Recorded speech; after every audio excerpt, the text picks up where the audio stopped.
Morning, everybody. Welcome back. UFC 246.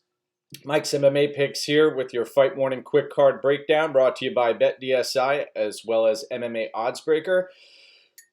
Card's been chopped down from 13 fights to 11 fights.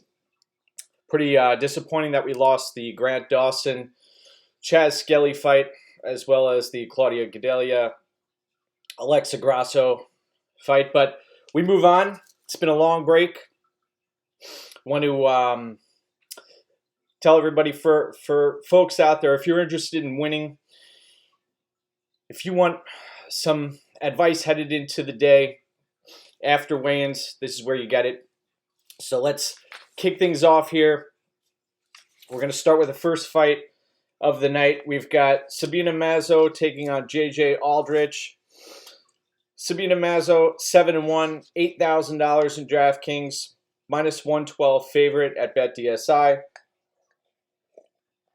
Mazo fighting out of King's MMA with Master Rafa Cordeiro.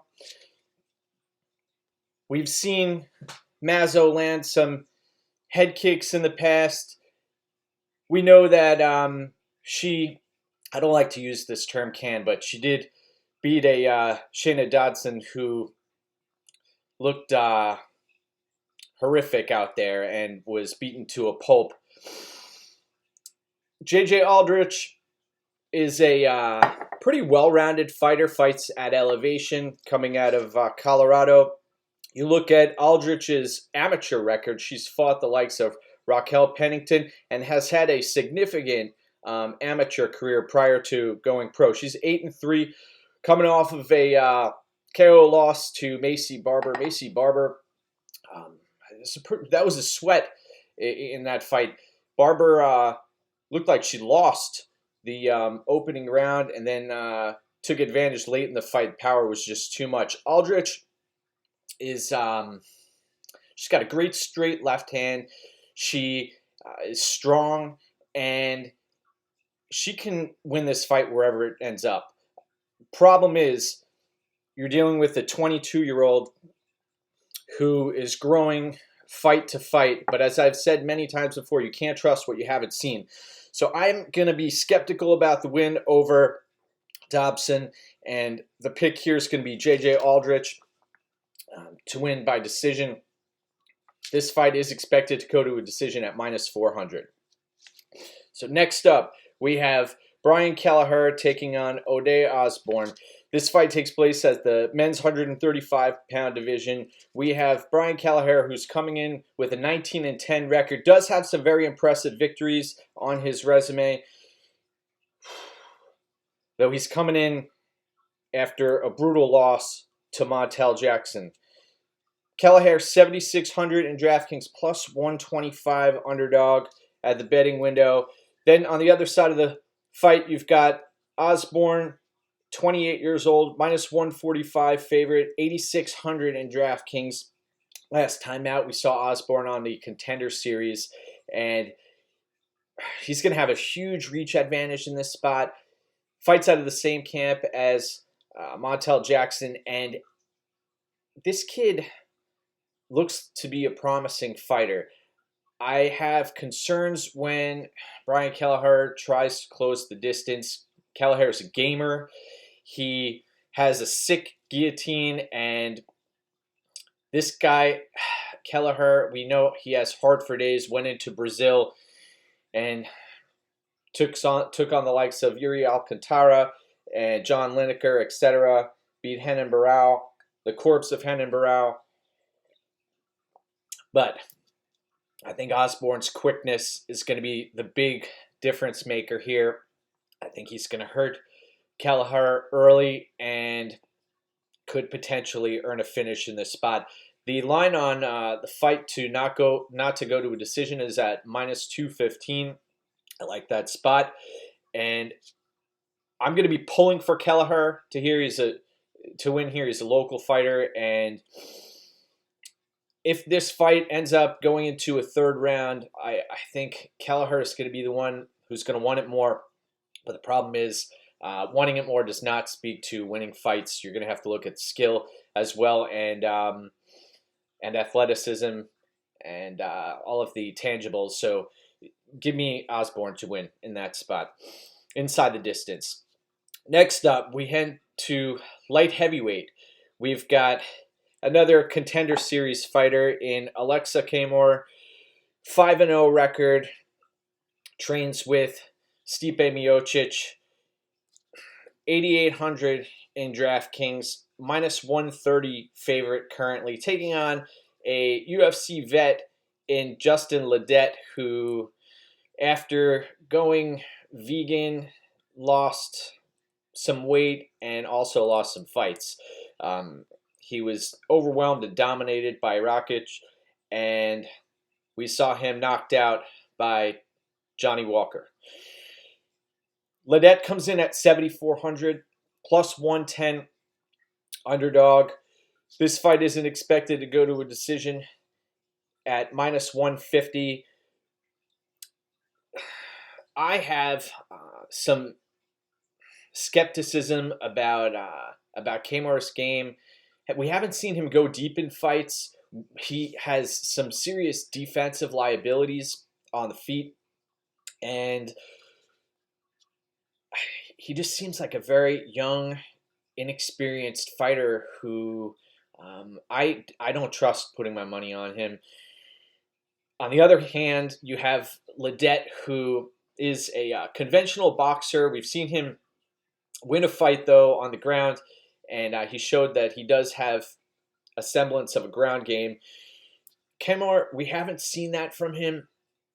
I don't think it's necessarily a great thing that you're training with the champ, because if you don't have the skill set to keep up with him, you are going to be a punching bag, and that's my concern for Camur.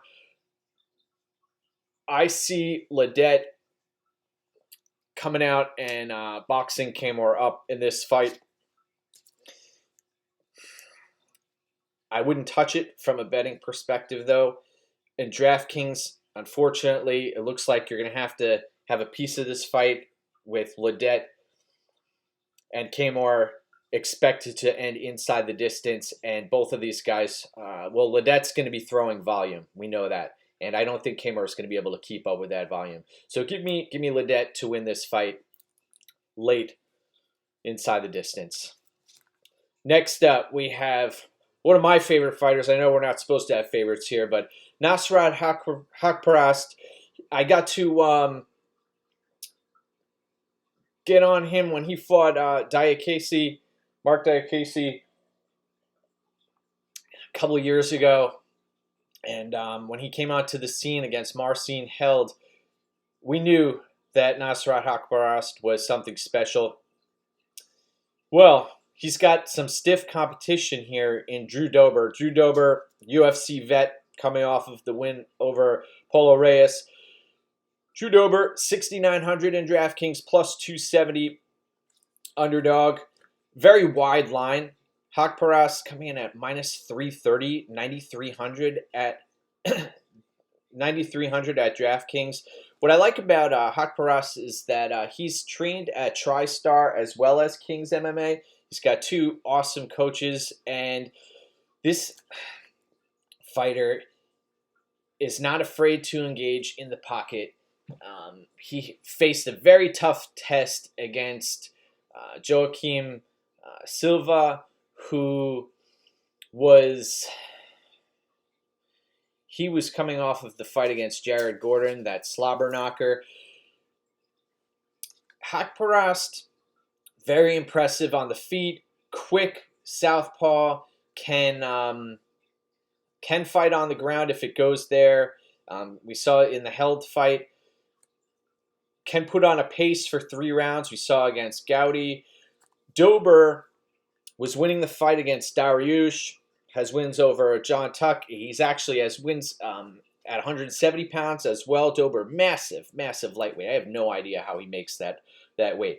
This fight is expected to go to a decision at -145. I think it should be lined closer, but I'm going to be picking Haqparast to win. As far as DraftKings prices go, Haqparast may not put up a tremendous score for you, especially considering this fight is not expected.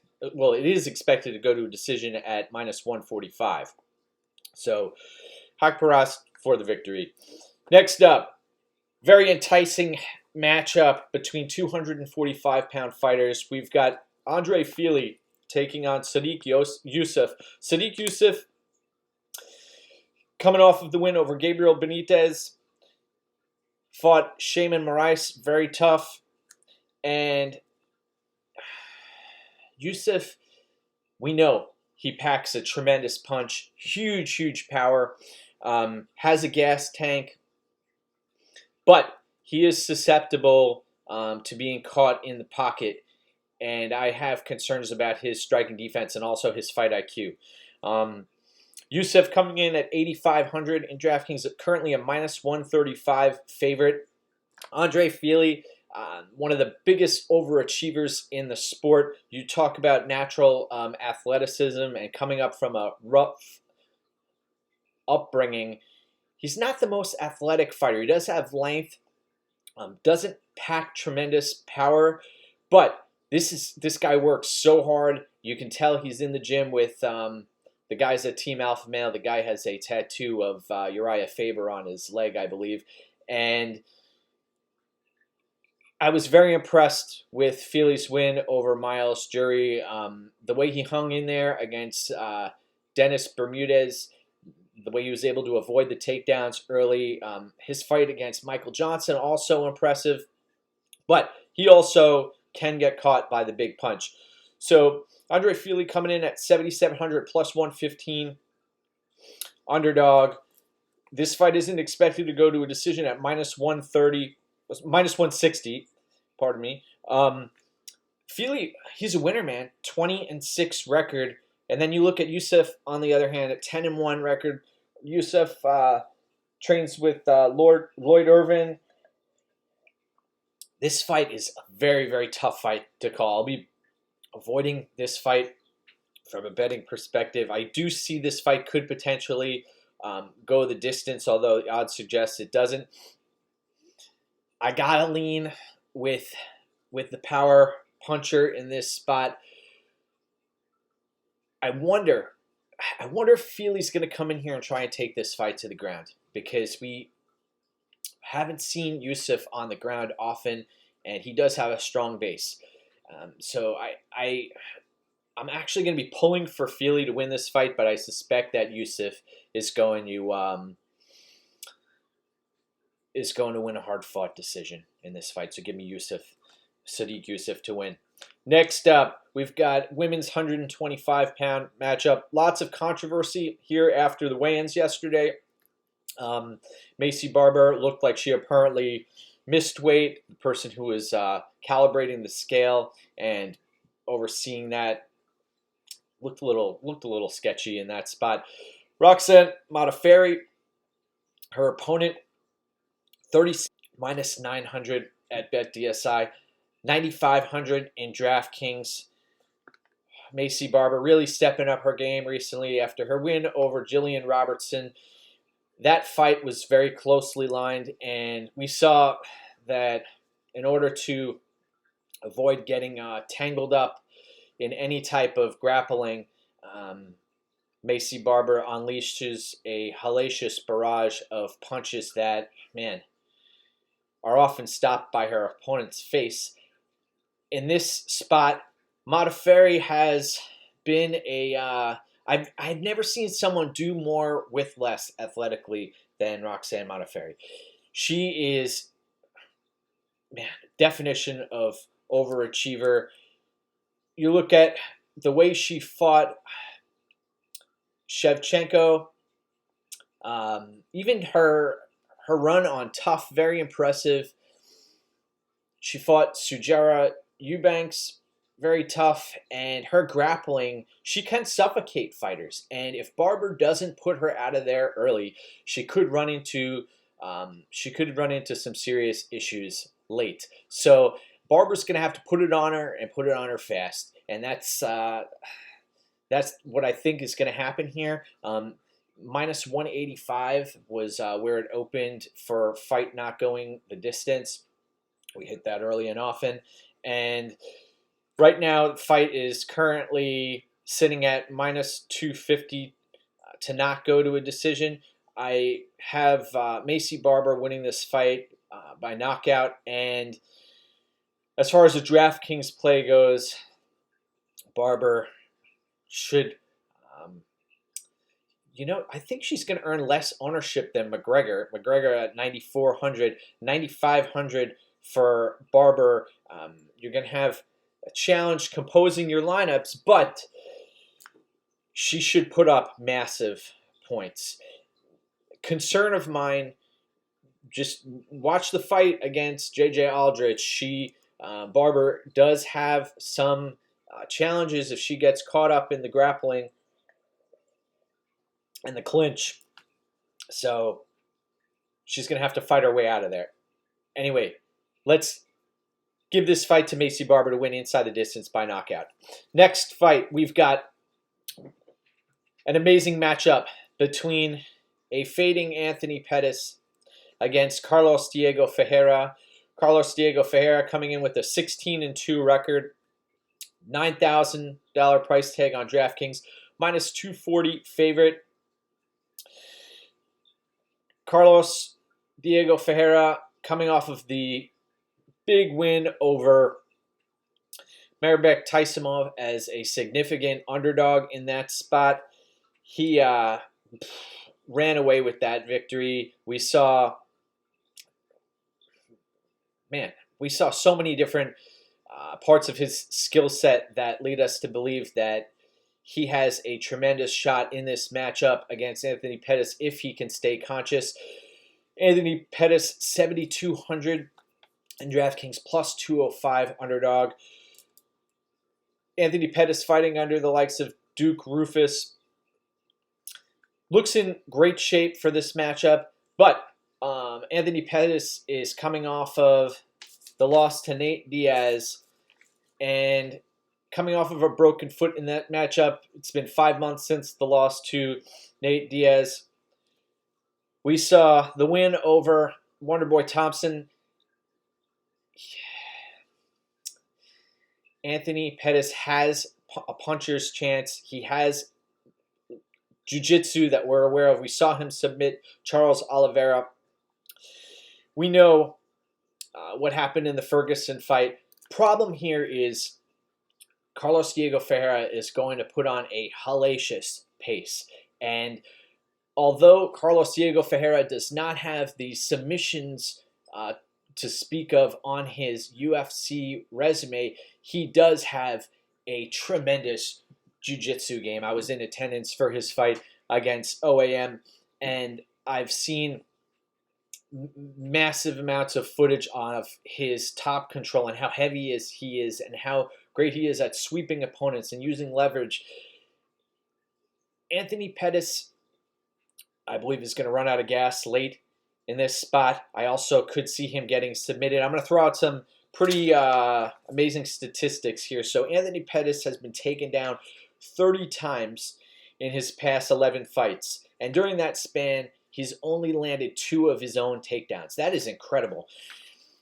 Another stat that stands out is that Anthony Pettis has absorbed 728 significant strikes over his last 11 fights. And although folks consider him to be an elite striker, we know he possesses elite athleticism. And we've seen the amazing Superman punches and kicks, etc. He is landing 2.97 significant strikes per minute while absorbing 3.48 significant strikes per minute. So he's being outstruck here. And the liability on Ferreira's end is that he can get hurt, and we know that that's a possibility here. The Khabibullah fight, very impressive takedown defense, reversals, etc. The Tyson fight was able to avoid the power and absorb some of the shots that Merabek was throwing his way. He did get into a few sketchy situations during his fight against Kyle Nelson. He took that fight on very short notice. That I believe was his third opponent, and I believe that was one of the reasons he ended up getting caught. He's had a whole camp to prepare. This is going to be a battle of Team Fortis also against Team Rufus Sport. So give me the Team Fortis fighter to win in this matchup. Carlos Diego Ferreira. The odds have been closing on this one. Minus 240 at BetDSI. This fight is expected to go to a decision at minus 145, though I am expecting Ferreira to win by stoppage here, and third round stoppage is something that I foresee for Carlos Diego Ferreira. Great fight, great matchup.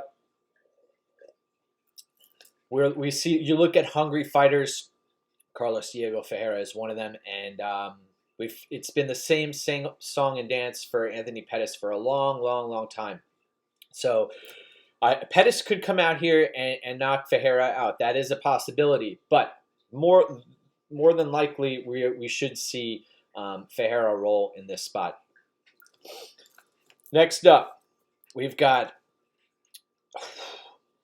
somebody with 45 submission victories on his professional resume. We've got Alexei Oleinik coming in and taking on Maurice Greene. Maurice Greene, 33 years old, 8,400 in DraftKings, minus 125 favorite, taking on Alexei Oleinik, who is coming in at 7,800 in DraftKings, a plus 105 underdog. Oleinik, that loss to Walt Harris looked pretty rough out there, but it was so quick. We weren't able to extrapolate much information from that fight. It looks like he hurt his knee in that fight going down, and this is first bout since then. This fight should end rather quickly. This fight is not expected to go to a decision at minus 800, and you look at the damage meter. Look at how many fights Oleinik has. 57, 13, and 1 professional record. That is incredible. Taking on the Green, Maurice Greene, no pun intended, with a 8-3 overall record. I'm going to roll with the Ezekiel Master to get it done in this spot. Oleinik to win by submission. I know it's the easy way out, but we've seen it so many times, and I suspect it's going to happen again. You got to wonder how many fights Oleinik has left. Travis Fulton still going, man. Oleinik, is he going to hit the 100 professional fights before he retires? We'll see. But he hung in there against Overeem for a while. I think he'll be able to take Green's shots and get that submission victory. Next up, we've got the co-main event of the evening. Unfortunately, it has to be Holly Holm against Holm-Pennington. This is a rematch of a fight that took place back in 2015. Very closely fought fight that went the way of Holly Holm via split decision. Holly Holm starting to get up there in age, 38 years old.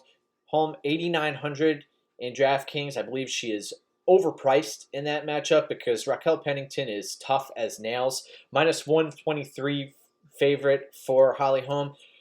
I personally think these odds are a little off. Holm-Pennington, the 7,300 price tag in DraftKings, plus 103 underdog.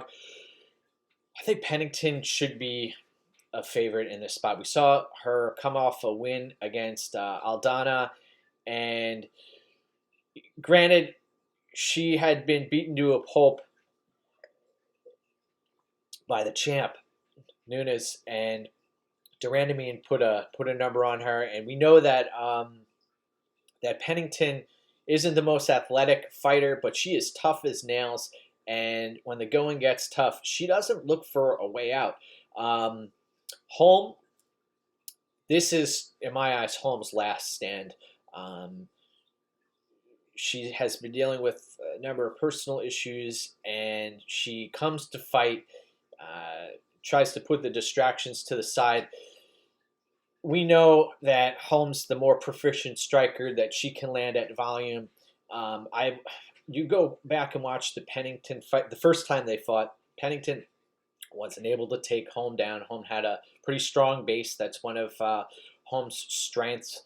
She's got her hips are pretty good. She's good at keeping them away from her opponents. Pennington, tough as nails. I see the longer this fight goes, them clinching up against the fence, and Pennington wearing Holm down eventually to a point where Pennington runs away with a decision late and makes Holm look, I don't want to say like a shop-worn fighter, but just look like she's lost an edge. So I see a 29-28 victory, which this could be a split decision in the favor of Raquel Pennington. Minus 475 for this fight to go to a decision, and I do suspect this fight will go to a decision. So give me Pennington to win a closely fought matchup there. Next up, we have the main event of the evening. We're here. We have Donald Cerrone taking on Conor McGregor, the return of McGregor at 170 pounds. I've been asked to touch on the weight difference here, and I think it could play a factor the longer the fight goes, but initially that shouldn't be an issue. We've got McGregor, who's coming in as the second highest priced fighter in DraftKings at 9,400. Donald Cerrone, 6,800 in DraftKings, plus 265 underdog for Cerrone, and then we've got minus 315 for McGregor. This fight, I was very happy to see the fire in McGregor's eyes. Looks like he's got a full, solid camp under his belt, and he hasn't taken much damage over the last few fights. You look at Donald Cerrone, he's a veteran of 50 professional fights, someone who's coming off of a loss to Justin Gaethje, who is not the most technical fighter, but does pack a huge power punch. And I was concerned when I saw Cerrone take that fight on short notice, and he does look very stiff, as McGregor had suggested years ago. Cerrone is a Dr. Jekyll and Mr. Hyde fighter. He sometimes will come in on fire and look magnificent. Other times, traditionally he's a slow starter, but sometimes he just gets caught and gets lit up, like in the Masvidal fight. Early on in the Matt Brown fight, we've seen Leon Edwards tee off on him. Even you go back and watch the Alexander Hernandez fight. The first opening 2 minutes of that fight were Alexander Hernandez's fight to win. Hernandez did not have a plan B in that matchup and had no answer for those knees. McGregor, both he and Kavanaugh have seen, they know what they're walking into. We know that that McGregor has a heat-seeking missile in his left hand, that he's able to gauge distance well, that he's able to perform under the brightest of lights. His composure, he's been able to maintain that fairly well. Even in the Nurmagomedov fight, to go deep into that fight, I was very surprised, considering the grappling advantages that we thought Nurmagomedov would have. His quickness is going to be the difference maker, I believe, in this fight. The longer this fight goes, though, this gets past the second round, gets into the third or fourth round, I have serious concerns for McGregor's gas tank. I know he's put in a tremendous camp, but you look at Cerrone. Cerrone's tough as nails, and he could, if this fight does hit the ground, lock up a submission. that is a real possibility here. So you look at the odds of this fight going the distance. It's expected to end inside the distance at -675 right now. I would take a look at Conor winning inside the distance. Believe it or not, Conor inside the distance open at -125. If the odds somehow miraculously drop as a straight play for McGregor to get down to about -200 or so, that's a good play. But -315 is too wide for my liking. Take a look at McGregor inside the distance. This fight, it should send a clear message to the rest of the division, both welterweight as well as lightweight. We know that McGregor's going to be able to choose wherever he goes. I have concerns about the weight class. I think that McGregor should be fighting at 155 pounds, not 170 pounds. I think he may be purposely avoiding guys like Gaethje, etc. But for right now, we should enjoy this matchup. And from a DraftKings perspective, McGregor should get the finish. But here's something to key in on. If McGregor drops Cerrone, is he going to follow him to the ground? I doubt it. I think that he's going to stand up and back off and let Cerrone get up and make Cerrone look silly and then just finish him on the feet. In a similar fashion to the way Anderson Silva finished Forrest Griffin. I have a feeling it's going to be that type of finish. So give me Conor McGregor to win this fight inside the distance. Tons of respect for Donald Cerrone. Very impressed with his win over Al Iaquinta. Very impressed with his win over Mike Perry. Impressed with the way he was able to overcome adversity against Alexander Hernandez and basically storm through him. In this fight, though, I think just the precision, the timing, and the power, and just the youthfulness, the lack of damage. I think those are all going to be in favor of Conor in this spot. So give me McGregor to win inside the distance. Want to thank everybody for their support. If you could subscribe to the channel and like the video, that would be appreciated. Want to thank BetDSI as well as MMA Oddsbreaker for hosting this. You can follow me at betmma.tips. You can follow me on Twitter at MikesMMAPicks as well as on CapperTech. Want to wish everybody a pleasant fight day. Remember, go get what's yours and enjoy UFC 246. We'll see you on the flip side. Take it easy, folks.